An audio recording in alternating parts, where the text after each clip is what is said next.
Chào các bạn, mình là Tôn Nguyễn đây. Và hôm nay á, thì mình sẽ chia sẻ cho các bạn một bí quyết làm sao á, để học được rất là nhiều từ mà không bao giờ quên. Và cái bí quyết đó chính là các bạn á, phải học từ mà các bạn phải học luôn câu ấy. Kiểu như là một câu á, thì nó có rất là nhiều từ, nên á, khi các bạn học từ á, thì các bạn phải học nguyên một câu. Một câu á, thì nó có 5-6 từ. Và khi các bạn học một câu á, thì nó sẽ nhanh hơn cái việc mà các bạn học từng từ. Từng từ á, thì có vô số từ trong tiếng Anh, mà các bạn học từng từ thì nó cũng hết, nhưng mà cái mức độ nó chậm quá mức á, với lại là nó cũng dễ quên nữa. Các bạn mà học từ này sao mà quên từ kia, các bạn rất là khó khăn. Mà nếu học cách của mình á thì rất là dễ thành công hơn.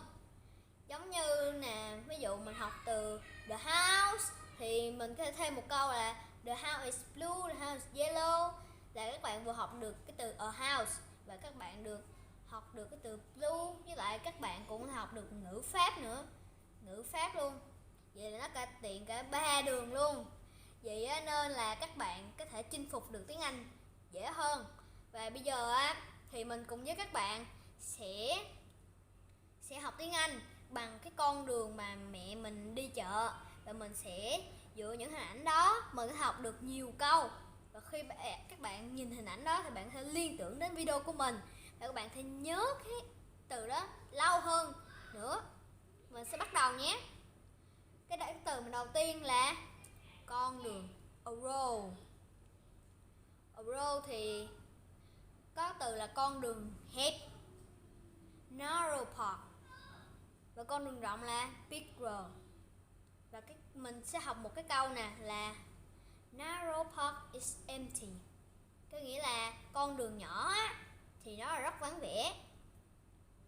Và cái từ big road thì mình sẽ ghép thành một câu là my mom driving a car in a big road. Đó. Và từ tiếp theo là từ xe hơi. Từ xe hơi là a car. Và bây giờ mình sẽ ghép vô cái câu đó chính là my dad driving a car. Và câu tiếp theo đó chính là a bridge. A bridge có nghĩa là cây cầu. Và mình sẽ ghép nó vô cái câu để dễ hiểu là my younger brother also like to painting a bridge. Dịch. Có nghĩa là em tôi á thì nó rất thích vẽ cây cầu. Tiếp theo đó chính là cây. Trong đây á, thì các bạn có thấy là cây dừa đó. Cây dừa thì có nghĩa tiếng Anh đó chính là coconut tree. Mình sẽ ghép nó vô câu để dễ nhớ, đó chính là the coconut is very healthy for you. Và tiếp theo là từ biển. Biển là the sea. Các bạn hãy ghép vô đó chính là I very like to swimming in the sea. Và từ tiếp theo là bãi biển. Thì bãi biển nó cũng khác với từ biển. Bãi biển là the beach, còn biển là the sea. Bãi biển thì các bạn có thể ghép vô đó chính là the beach is very beautiful in the morning. Từ tiếp theo đó chính là bầu trời. Thì các bạn có thể thấy một bầu trời rất là rộng lớn. Thì bầu trời tiếng Anh đó chính là the sky. Và the sky mình sẽ ghép vô một câu là the sky is very broad. Và tiếp theo đó chính là tòa nhà. Tòa nhà là the town. Và các bạn hãy ghép vô là the town is very high. Tiếp theo đó chính là khách sạn. Tòa nhà khách sạn là hotel. Và khách sạn á, nói tiếng Anh là hotel. Và xếp vô một câu là the hotel is very pretty. Và từ tiếp theo đó chính là ngôi nhà. Ngôi nhà như các bạn biết là the house, đúng không?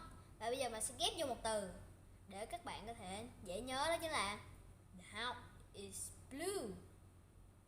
Và tiếp theo mình sẽ học đó chính là nhà hàng. Nhà hàng thì các bạn sẽ bỏ vô một câu là the restaurant is closing. Nhà hàng đang đóng cửa. Và tiếp theo thì các bạn cũng đã thấy quán cà phê rồi đúng không? Thì quán cà phê nói tiếng Anh là the coffee shop.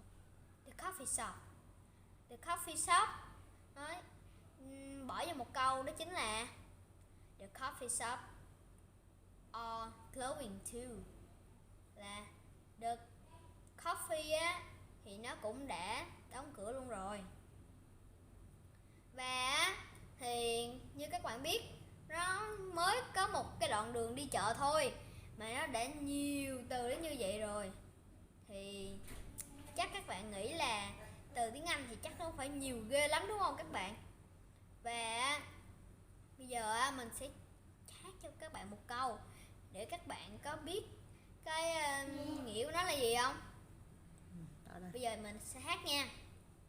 My mommy is the best whatever was. My mommy is the best. Đó, các bạn có hiểu nghĩa nó không? Nếu các bạn hiểu nghĩa thì hãy comment ở dưới phần bình luận nhé. Và bây giờ thì tạm biệt các bạn. Hẹn gặp các bạn trong những video lần sau.